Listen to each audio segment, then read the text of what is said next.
Hey everybody, Cody Menz here, doing another quick little video for a scavenger hunt on YouTube today. November 18th's code, you can find it right above me here. You can find it in the video title.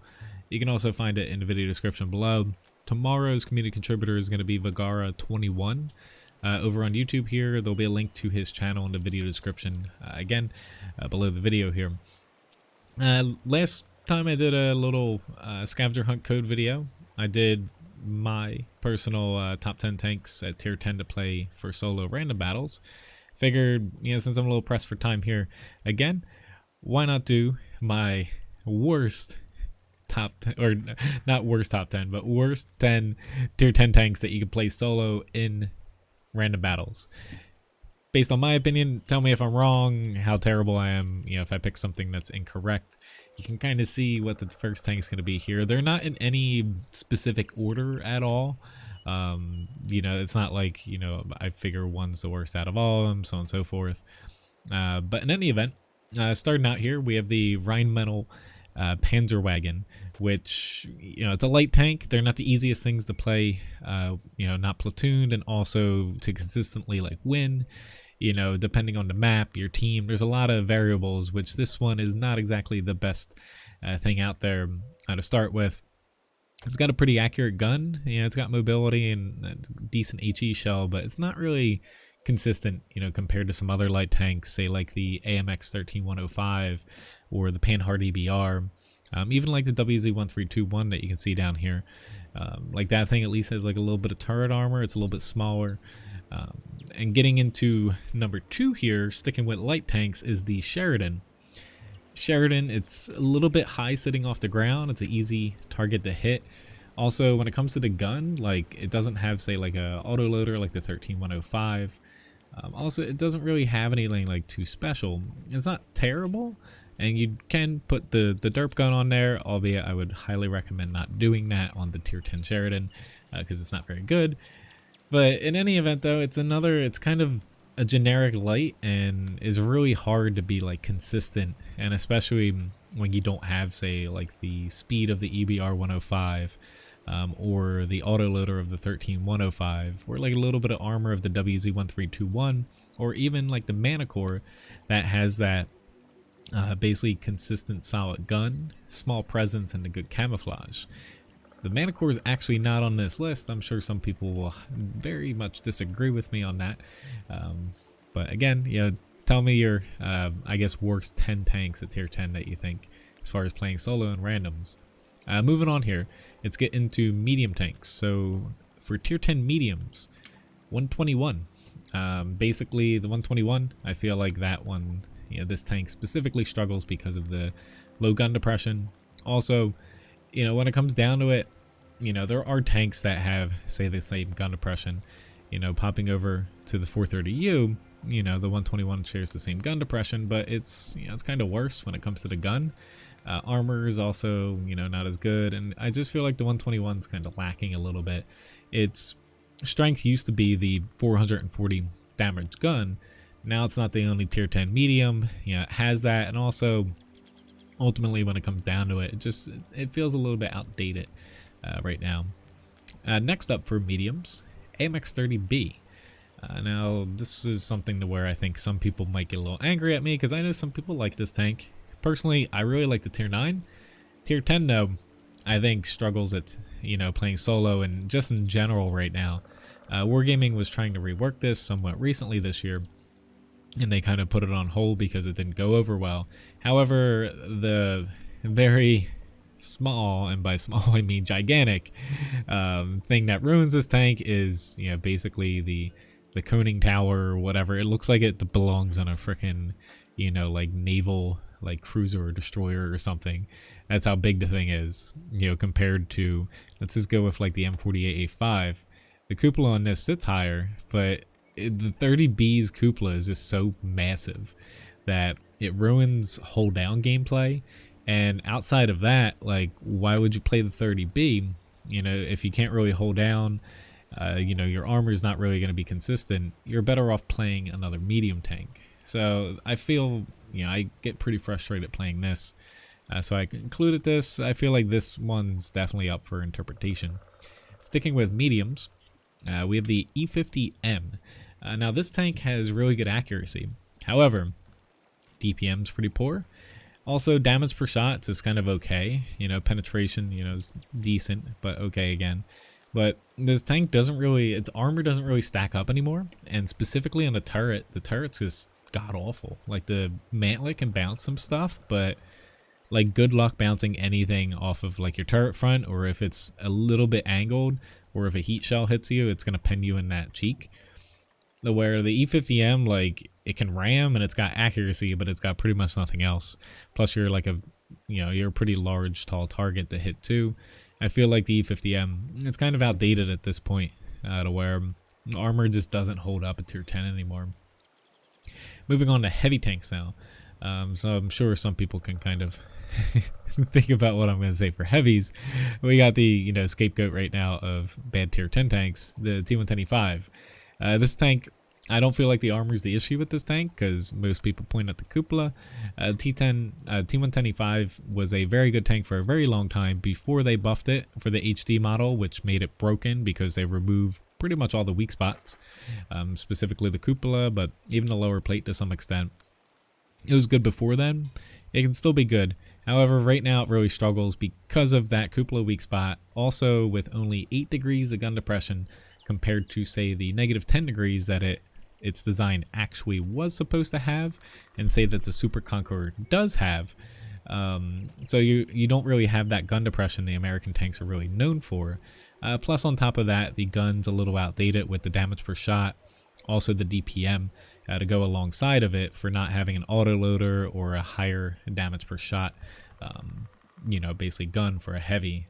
Overall, it's still pretty decent when it comes to the mobility and everything.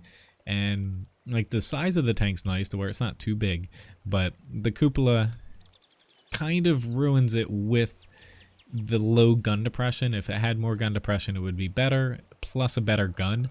But the cupola it's basically a symptom of all the other things being slowly power crept, because the E5's always been a jack of all trades.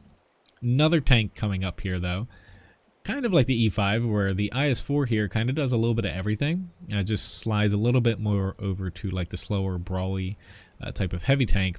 IS-4 is another one where I feel like struggles a lot. The gun's a little bit derpy. Armor's really derpy, to where pretty much tier 10s just chew you apart. TDs don't even need to aim at you basically, unless they hit you like around the gun on the turret. They're pretty much just going to annihilate you. And yeah, there's not really too much to like about the IS-4. Like, it still can be a good tank, especially if you're fighting against people not shooting premium. Also, if you're fighting against lower tiers. But you really need to be careful for a tank that is supposed to have like decent all-around armor. Can't really use the hull too much, because you know, you can get easily penetrated.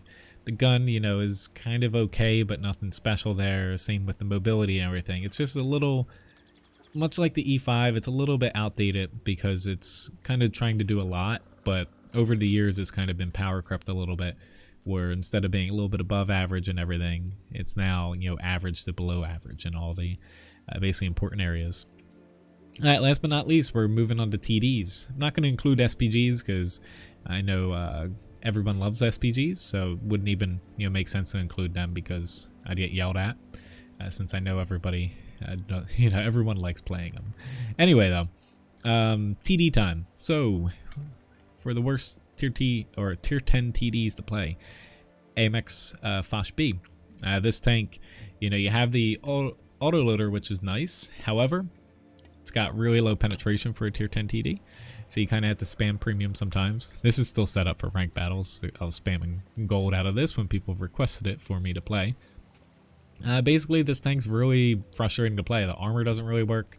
Mobility is okay, but basically, you know, once you shoot your clip, you're kind of just stuck out there like screaming help, and you're at the mercy of the enemy if you don't kill them. So you have difficulty penning people actually using your clip, and you know, the armor is really funky. Plus, you're really long, to where it's really hard to like move around the map, like, you know, basically like easily without like popping over hills weird and getting blasted. I feel like this one's kind of an easy pick. Next one is a tank that actually people like, but I feel like ever since Wargaming nerfed this tank, the FV4005, it's not that fun to play. Basically, it goes 8 kilometers an hour in reverse, if I'm not mistaken. Double checking, yes. Power to weight ratio is not very good either.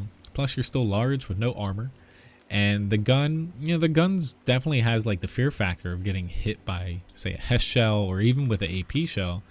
But I feel like this tank's, it sucks now that they, you know, originally they kind of buffed it and gave it the better gun depression. It has negative 10 degrees and it was still mobile and it had the good gun. And then they basically nerfed the mobility. So now you can run out there and basically get shots, but then you can't run away and you're just stuck out there and you get annihilated. Or you camp in the back and you basically, you know, you just throw shells out there and hope that RNG blesses you. Where, you know, while this tank can be fun and like memey, it's not that solid. I find it frustrating to play, and honestly, you're just better off playing the FV215B183. A lot better tank, and surprisingly, when it comes to the mobility, you can still go 12 kilometers an hour in reverse in this thing, even though this is meant to kind of be the slower, you know, more armored one. Alright, last but not least is a tank I actually do not own, the WZ-113, you know, GFT, that tank that everybody knows, everybody has, which I'm not even in the right nation here. You know, this tank that everybody loves, but you don't really see it all because it's pretty bad. Unfortunately for the WZ-111 3G FT, it's kind of compared to the Object 268, the standard non-version 4 one, which also isn't that great for a tier 10. However, this tank, if I'm not mistaken, it's slower. It also has basically lower DPM, I believe, has less accuracy, and like overall it's just this weird like boxy shape where you can even throw basically visual, it's ugly, at it too. Anyway though, performance wise, I feel like this tank, it struggles to where, even comparing it against the standard Object 268, where that tank's not exactly it's not a very good tank, but at least that has like a little bit of mobility. It's small and it packs that, you know, nice gun with the penetration and damage, you know, in a slightly mobile setting. You just don't have the turret where it's not as flexible as say like a T110E4. This tank, however, you know, it's bigger, it's more boxier. You know, it feels worse all around, where obviously you still have the crazy penetration, the crazy premium shells, and, you know, this and that, but it just feels like the worst pick, to where basically you're just kind of screwed picking this over, say, another tier 10 TD. Anyway, though, hopefully you enjoyed this video. Basically, again, today's scavenger hunt stuff is bit up on the screen, it's in the title and everywhere, and, you know, let me know if you agree or disagree with the picks that I chose here for the worst tier 10 tanks to play in standard battles, especially being solo. Next time you guys will see me on here, you know, obviously I think I have another scavenger hunt code for the remainder of the month, but you know, with 1.7 the public test kind of going, and they're going to be adding more stuff to that, you know, for like phase 2, phase 3 and stuff. You'll start seeing some like basically videos concerning that, since that's going to be the last big say update for the year for World of Tanks leading into the Christmas event. So it's going to be a nice time coming up, you know. Anyway, thanks again for watching, and you know, hopefully you've got all the scavenger hunt codes so far this month, and have a nice day. See ya.